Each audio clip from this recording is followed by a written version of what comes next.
पूछना चाहता हूं। अब जबकि जैश ए मोहम्मद ने यह कबूल कर लिया कि जो आतंकवादी भारतीय फौजों ने मार गिराया वो असल में मसूद अजहर का भांजा था, यानी कि उनके परिवार का सदस्य था, अब भी आप कहेंगे कि कश्मीर में जो बंदूक उठा रहे हैं वो आजादी की लड़ाई लड़ रहे हैं?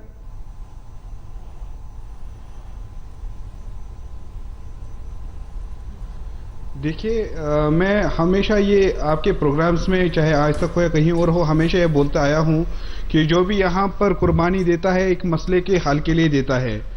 तो अगर सबसे अहम बात यह है कि आज जिस तरह आपका कहना है तलहा रशीद मारा गया है, तो मुझे बड़ी हैरानगी हुई है।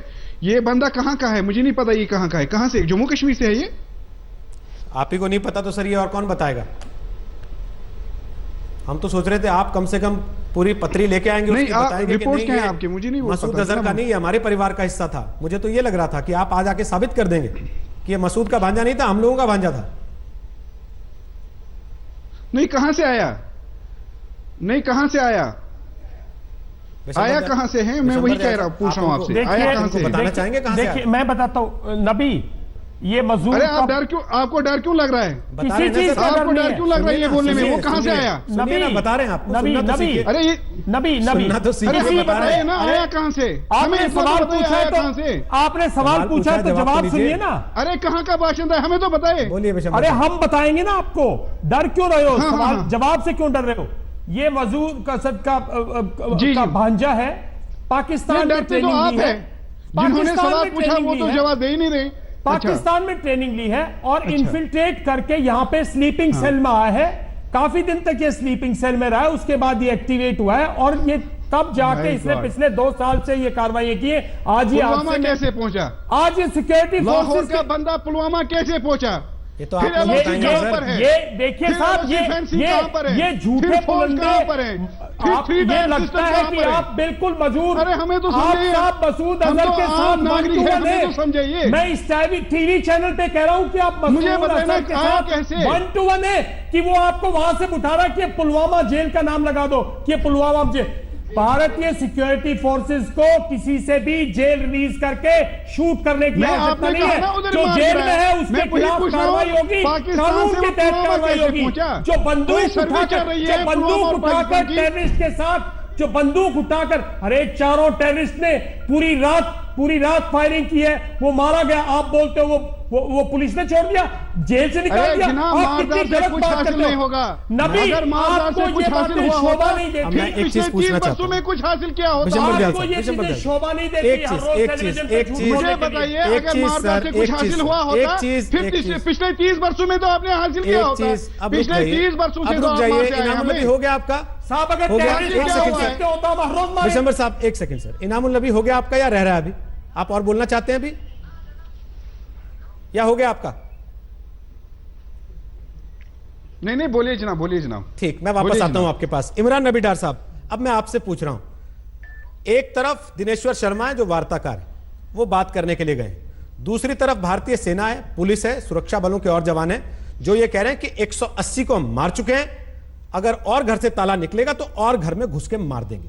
क्या आपको लगता है ये पॉलिसी काम करेगी? और खासतौर पे तब जब आपके पास ऐसे भी लोग बैठे हैं जो मसूद अजहर के भांजे को अपना भांजा साबित करने के लिए तैयार हो जाते हैं टीवी पे आके।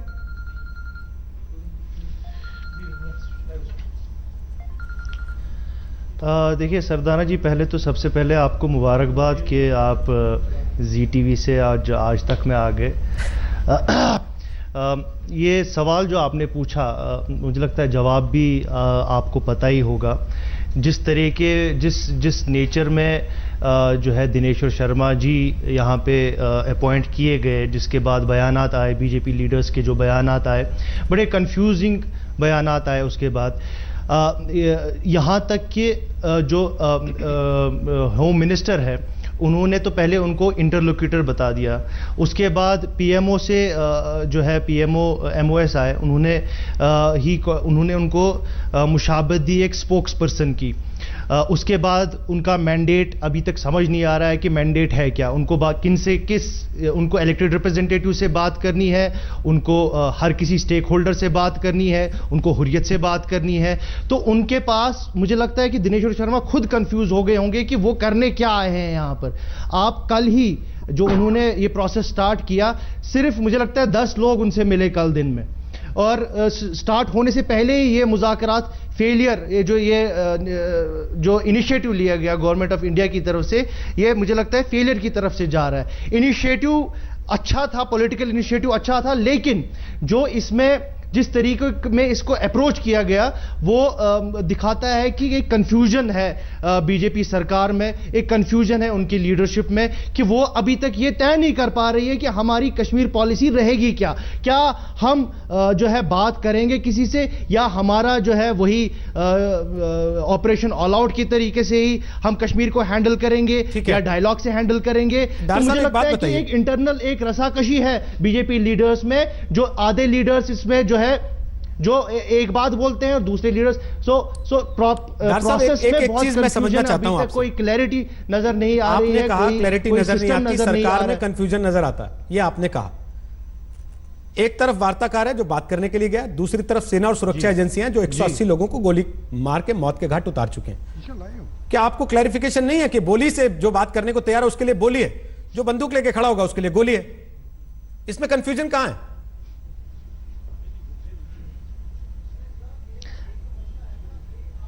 अरे जनाब, यही तो मसला है ना। ये आप जब आप इतने सीनियर जर्नलिस्ट होके अगर आप ऐसी बात करेंगे तो हम बाकी लोगों से क्या एक्सपेक्ट करेंगे? आपको ये पता होना चाहिए कि अभी तक कश्मीर में कितने लोग मारे गए। कम से कम 70 से 80 हजार लोग मारे हैं अभी तक यहाँ, और अभी तक आप बोल रहे हैं कि हम यही पॉलिसी अपनाएंगे, इसी पॉलिसी को लेके चलेंगे। कब ये गवर्नमेंट ऑफ इंडिया समझेगी कि फोर्स और गन कश्मीर के मसले का हल नहीं है? हम स्टार्ट से ये बोल रहे हैं, चाहे 1952 दिल्ली एग्रीमेंट के साथ किया गया, 1952 से लेके आज तक में उस मसले का सबसे ज्यादा राजनीतिक फायदा किसी ने उठाया तो आपकी पार्टी ने उठाया। एलिनेशन आज आप कहते हैं कि गवर्नमेंट ऑफ इंडिया समझ नहीं पा रही है, चली जा रही है। सर थोड़ा सा रुको, आपने तब से नहीं थोड़ा सा रुक रहा हूं सर। किया होता तो आज सर 1950 से लेके आज तक अगर किसी पार्टी ने इसका सबसे ज्यादा फायदा कमाया तो वो आपकी नेशनल कॉन्फ्रेंस है, जो पहले मुस्लिम कॉन्फ्रेंस थी, बाद में नेशनल कॉन्फ्रेंस हो गई। सुधांशु त्रिवेदी, ये कंफ्यूजन है या कंफ्यूजन क्रिएट करने की कोशिश की जा रही है? 1970 यही गलत। देखिए, मैं एक बात कहना चाहूंगा, सिर्फ और सिर्फ 23 साल जम्मू कश्मीर के मामले पर 1947 से लेके अभी तक सिर्फ 23 साल 23 साल हुकूमत में रही है। सबको पता है, बाकी तो यहाँ बाकी सरकारें रही है। सबको पता है, ये बात आप किससे छुपा रहे हो? क्या छुपा रहे? दो टर्मों में क्या बात कर रहे हैं आप? किससे क्या छुपा रहे हैं? इमरान को सब कुछ पता है इस देश में। इमरान, आप मैं बोल रहा हूं, मैं काफी देर से आपकी बात सुन रहा हूं। कंफ्यूजन दूर कर पाए तो मौका मिले, कृपया मुझे मौका दीजिए। देखिए, बोले प्लीज। मैं आपको बराबर बाज़ाब्ता ये फिगर्स दे रहा हूं। मैं हवाई बात नहीं करता, मैं हवाई बात करना जानता हूं। मेरे पास फिगर्स है, मैं आपको बता रहा हूं। केवल ये कहा, लोगों को सारे तथ्य पता है, उनको इतिहास पढ़ने की जरूरत नहीं है सर। कहां पे मौजूदा समय में बोली का जवाब बोली है, गोली का जवाब गोली है। सुधांशु त्रिवेदी, इसमें कंफ्यूजन है या कंफ्यूजन क्रिएट करने की कोशिश है? मैं बिल्कुल जवाब देता हूं। देखिए, पहले तो मैं इमरान से कहना चाहूंगा कि मुसलसल 70 सालों में जम्मू कश्मीर में कितने साल कौन पावर में रहा वो अलग बात है, पर अगर कांस्टेंट फैक्टर जम्मू कश्मीर की पॉलिटिक्स में रही है, दो पार्टियां, नेशनल कॉन्फ्रेंस और कांग्रेस, दो परिवार, नेहरू गांधी परिवार और अब्दुल्ला परिवार, पावर में रहे अथवा नहीं रहे, सबसे ज्यादा डोमिनेट किया। कंफ्यूजन वहां रहा होगा। हमारी सरकार आने के बाद कंफ्यूजन एकदम क्लियर है। हमने यह कहा कि कौन जम्मू कश्मीर के मसाइल का सियासी हल चाहता है हको हुकूक के साथ, और कौन दहशतगर्दी की तिजारत में मुलव्विज है। हमें इन दोनों के बीच को अलहदा करने का पूरा इल्म हमें था।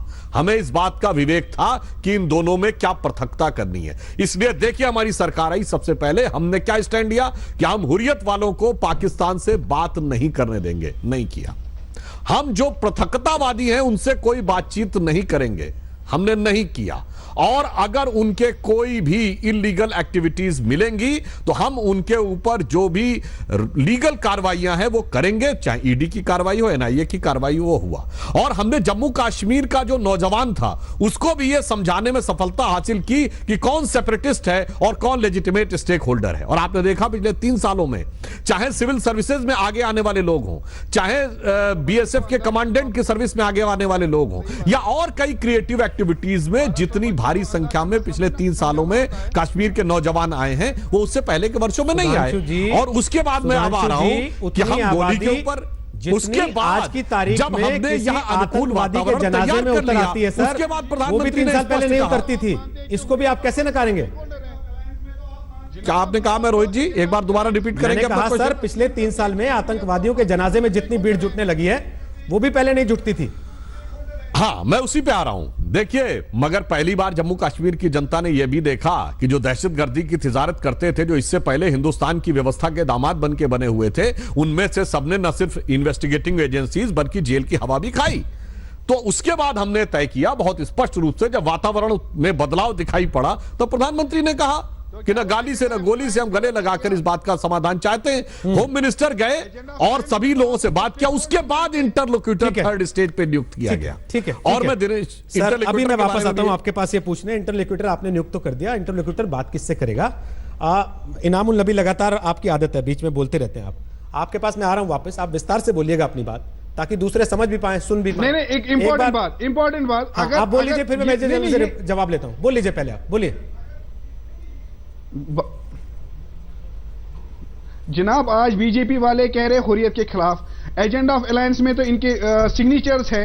क्या जब इन्होंने यहां सरकार बनाई, क्या इन्होंने पाकिस्तान और हुर्रियत का शुक्रिया अदा नहीं किया? इनका डिप्टी चीफ मिनिस्टर के साथ बैठे थे।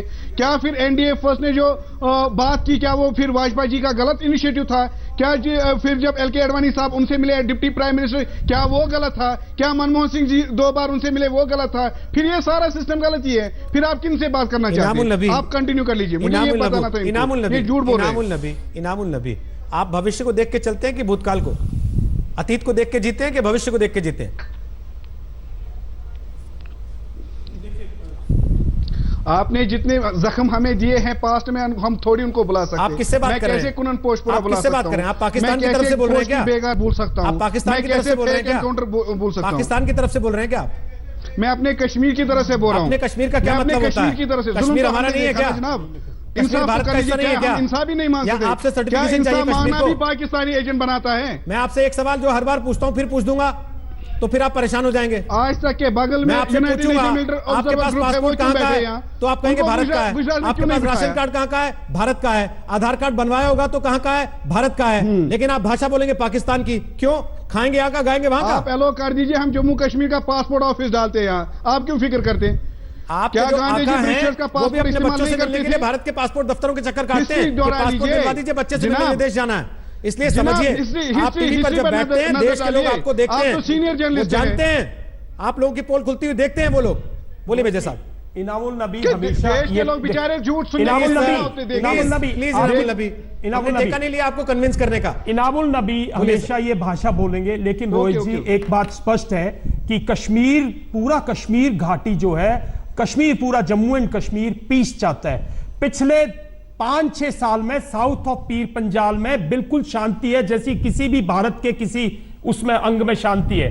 ठीक इसी तरह से सिर्फ ये 4-5 साउथ कश्मीर के डिस्ट्रिक्ट को छोड़ के पूरी वैली में, ऊपर नॉर्थ कश्मीर में पूरी में शांति है।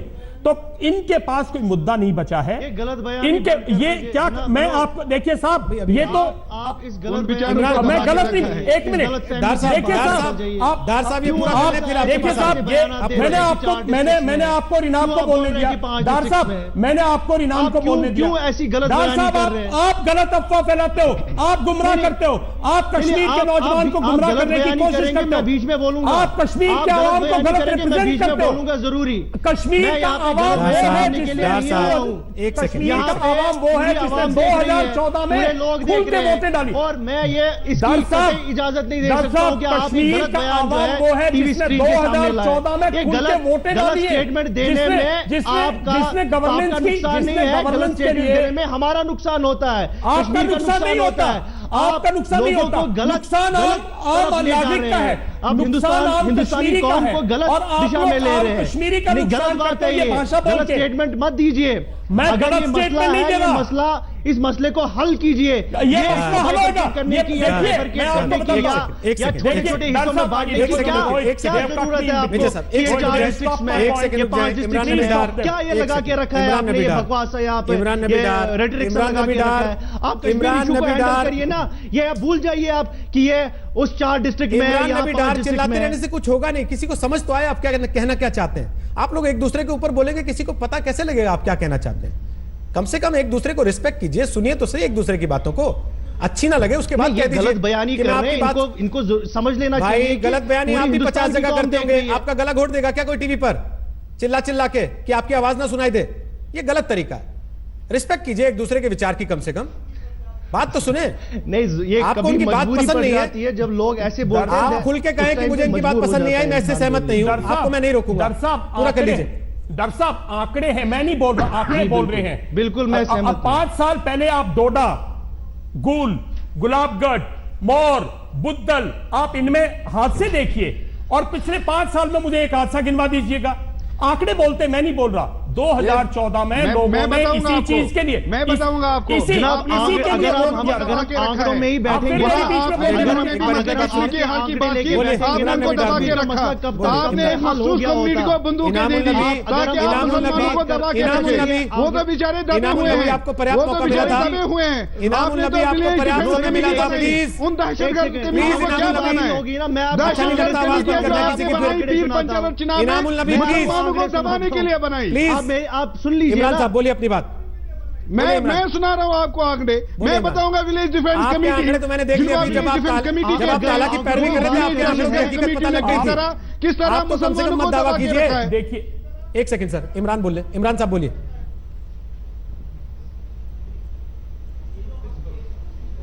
जी, ये जो हम ये कोशिश कर रहे हैं कि उस जगह पे कॉन्फ्लिक्ट है, इस जगह पे कॉन्फ्लिक्ट नहीं है, वो सही जगह है, ये सही जगह, आपको इन सब चीजों से बाहर निकल के जो है निकलना आना चाहिए, क्योंकि हर एक स्टेक होल्डर है, चाहे वो डोडा का हो, चाहे रजौरी का हो, चाहे कश्मीर का हो, चाहे अनंतनाग का हो, चाहे बारामूला का हो, चाहे वो नॉर्थ कश्मीर, पाकिस्तान साउथ से आया हो, कश्मीर, जम्मू मसूद का अजहर का हो, भांजा हर एक का स्टेक है जे के स्टेट में। और आपको मैं आप पाकिस्तान की बात कहां से, ये पाकिस्तान की बात कहां से, हम जे की बात कर रहे हैं। रोहित जी मारा गया, जे की बात कर रहे हैं, लेके बहस हो रही है आज, मद्देनजर रखिए, जिसकी बंदूक को देख के सबकी आंखें फटी पड़ी हैं, जिसकी पैरवी कर रहे हैं आपके साथ बैठे हुए इनामुल नबी साहब करेंगे, वो पाकिस्तान से आया था सर।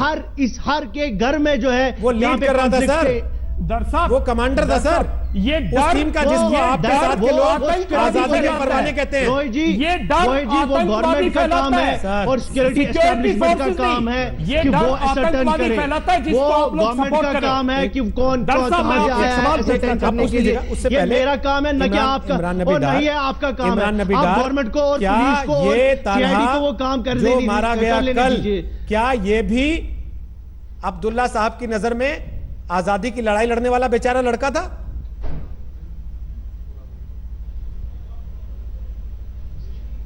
देखिए, अब आप बहुत गलत बयानी कर रहे हैं सर, मैं नहीं कर रहा, ये सारे बयान फारूक अब्दुल्ला ने दिए हैं। आपको शोभा देता मैंने है नहीं कि बोला आप ऐसा ऐसी कुछ भी। बात गलत करेंगे बयानी आप कर रहे हैं। और आप मेरे एक सवाल एट्रीब्यूट का जवाब करेंगे देंगे, पूरा करने और के आप बाद। एट्रीब्यूट ऐसे पॉलिटिकल पार्टी पे ये बात करेंगे, सर, बहुत अफसोस से आप- कहना पड़ रहा है। आप एक काम कर लीजिए, आप ऐसी बात आप एक काम कर ऐसी लीजिए, आप पॉलिटिकल पहले अपनी पार्टी के पार्टी लिए चीफ से एट्रीब्यूट पूछ लीजिए, उन्होंने ये सारी जिसके बातें बोली हैं, 10,000 कभी से कि नहीं ज्यादा बोली। पॉलिटिकल वर्कर मारे सर, गए, आप अपने 1960 से पार्टी अभी चीफ से तक पूछ लीजिए ना, 10,000 से ज्यादा उन्होंने जम्मू पॉलिटिकल कश्मीर वर्कर में मारे पत्थर गए। जलाने वालों, और बंदूक आपको ये उठाने वालों को समझना आजादी की चाहिए, लड़ाई करने वाले कहा कि नहीं? नेशनलिज्म की सर्टिफिकेट लेते हैं, आपको आप बताइए शर्म ना आनी सर, चाहिए कि आप हमसे ये बताइए सवाल ना, फारूक पूछ रहे अब्दुल्ला ने हैं। बोला कि नहीं है? आप हमसे ये सवाल आप पूछ बोलिए रहे ना, हैं। फारूक जब अब्दुल्ला ने नेशनल उनको कहा कि कॉन्फ्रेंस नहीं तैयार आजादी की लड़ाई होगी, लड़ने वाले? असेंबली इलेक्शन लड़ने आप के क्यों लिए भाग रहे हैं इस कोई बात से? तैयार नहीं था।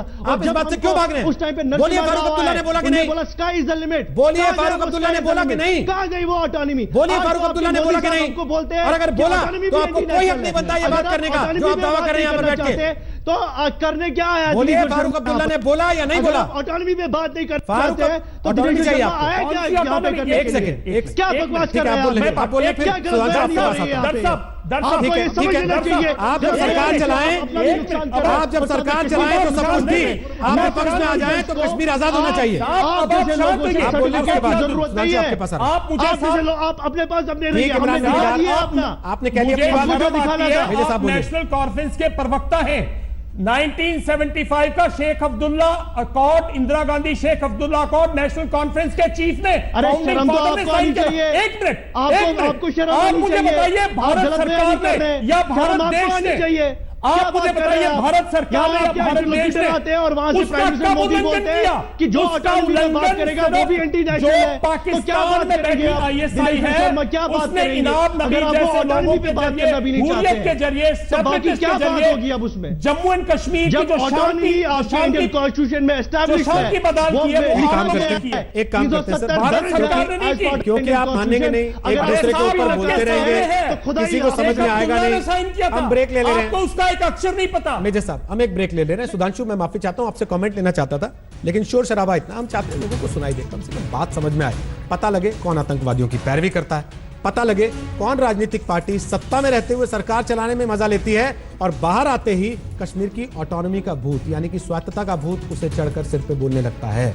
और पत्थर चलाने वाले उसे आजादी के परवाने दिखने लगते हैं। एक छोटा सा ब्रेक लेके आ रहे हैं, दंगल आप देख रहे हैं, ब्रेक के बाद वापस लौट रहे हैं, आप रहिएगा आज तक के साथ। तो स्वागत है ब्रेक के बाद एक बार फिर से आपका, दंगल देख रहे हैं आप, आज तक पर नया शो, बहस का राजनीतिक अखाड़ा, और आज बोली पर बोली, गोली पर गोली, यानी कश्मीर में एक तरफ सरकार के वार्ताकार और दूसरी तरफ सेना ने 181वां शिकार बनाया मसूद अजहर के भांजे तालहा राशिद को मौत के घाट उतारकर। हमारे साथ चार खास मेहमान हैं। सुधांशु त्रिवेदी हमारे साथ हैं, वो बीजेपी के प्रवक्ता हैं। हमारे साथ इनामुल नबी हैं, हमारे साथ इमरान नबी डार नेशनल कॉन्फ्रेंस के प्रवक्ता हैं, और हमारे साथ रक्षा विशेषज्ञ हैं major general Vishambar Dayal. Break के पहले सुधांशु त्रिवेदी, आपकी बात रह गई थी, आप पहले अपनी बात रख सकते हैं, उसके बाद हम बाकी लोगों से कमेंट लेते हैं। देखिए, इमरान ने कहा कि ऑटोनॉमी की बात, कि और ऑटोनॉमी चाहिए, और इनामुल नबी ने कुछ और बात कही थी। मैं दोनों का उत्तर देता हूं। देखिए, जिस ऑटोनॉमी की आप बात करते हैं, इमरान नबी डार से मैं कहना चाहूंगा कि देखिए, जब एक्सेशन डॉक्यूमेंट साइन हुआ था 26 अक्टूबर 1947 को, तो कोई ऑटोनॉमी की बात नहीं थी। वो तो कांग्रेस के साथ एक कॉन्स्पिरेसी के तहत बाद में ऑटोनॉमी के क्लॉजेस जोड़े गए, और चलिए जोड़ दिए गए, तो क्या हासिल हुआ इन 60-65 सालों में? कश्मीर उसी समस्या से जूझता रहा, बल्कि जिसे वो मसल कहते हैं ना कि मर्ज बढ़ता गया जो जो दवा की। तो ये तो बहुत साफ है कि ये दवा जिसकी आप बात कहते हैं वो उस मर्ज का इलाज नहीं है, बल्कि उसने प्रॉब्लम को और कॉम्प्लिकेट किया है। अब मैं कहना चाहता हूं, इमानुल नबी ने ये बात कही, जब आपने क्वेश्चन पूछा रोहित जी कि आप कौन सा पासपोर्ट, कौन सा आधार कार्ड यूज करते हैं, तो उन्होंने कहा कि जी पासपोर्ट हमारा कर दीजिए, तो हम कश्मीर का कर दीजिए, हम अलग कर लेंगे। अरे साहब, मैं कहना चाहता हूं, पासपोर्ट तो छोड़िए, आज तक मैंने किसी आपके आंदोलन में कश्मीर का झंडा ही नहीं देखा। ये झंडा पाकिस्तान का और आईएसआईएस का दिखाई पड़ता है, तो कहां आप कश्मीर की बात करते हैं? आप या तो दुश्मन की बात करते हैं या आतंकवादी सरगने की बात करते हैं। और तीसरा मैं बात कहना चाहूंगा, अगर एक बार इमेजिन कर भी लिया जाए, बात सुन लीजिए इनाम नबी, बात सुन लीजिए, अगर एक बार बात इमेजिन भी कर लिया जाए, जिस दिन हिंदुस्तान का कंट्रोल नहीं रहेगा ना, उस दिन पाकिस्तान नहीं, ये ड्रैगन जो बगल में बैठा है ना, चाइना, ये आके आपको गर्व कर लेगा। की बातें मत कीजिए अब। अरे भाई, मेरी बात तो सुनिए, खून खराबे की बात आप करते हैं, मैंने काफी इत्मीनान से आपकी बात सुनी है, मेरी बात भी सुनिए जनाब। जिस दिन भारत का कंट्रोल नहीं होगा, उस दिन आके चाइना कंट्रोल कर लेगा, और चाइना उसके बाद क्या हालत करेगा, वो चाइना के सिचांग प्रोविंस में जाके देखिए, जिसने वहां की डेमोग्राफी बदल दी। ऑटोनॉमी और सेल्फ रूल के लिए कुर्बानी नहीं दी है, कश्मीरी लोगों ने ऑटोनॉमी और सेल्फ रूल के लिए कुर्बानी नहीं दी है जनाब। सर, मुझे ये तो बता दीजिए, मैंने तो सीधा सवाल पूछा, मुझे एक चीज तो बता दीजिए, मुझे एक चीज तो बता दीजिए, आप लोग ना लड़ने लग जाते हैं, इसमें बड़ी दिक्कत है। अच्छा नहीं लगता, आवाज बंद करनी पड़ती है, ये बड़ा खराब लगता है, अच्छा नहीं लगता, आवाज बंद करनी पड़ती है। एक एक करके बोलिए, लड़िए मत, अच्छे तरीके से अपनी बात रखिए। इनामुल नबी, आप कह रहे हैं कश्मीरी लोगों ने इस चीज के लिए कुर्बानी नहीं दी है। सर, ये ताला राशिद ने किस चीज के लिए कुर्बानी दी है, मुझे बताइए तो सही। कश्मीर को पाकिस्तान में मिलाने के लिए कुर्बानी दी है, या वो ऑटोनॉमी के लिए कुर्बानी दी है जो अभी इमरान साहब कह रहे थे, या वो आजादी के लिए कुर्बानी दी है जिसके लिए आप दावा करते हैं कि लड़के लड़ रहे हैं? क्या चाहिए, क्या मसला क्या है, तो बता दीजिए एक बार। रायशुमारी जनाब, रायशुमारी। अभी हमारे किसी दोस्त ने कहा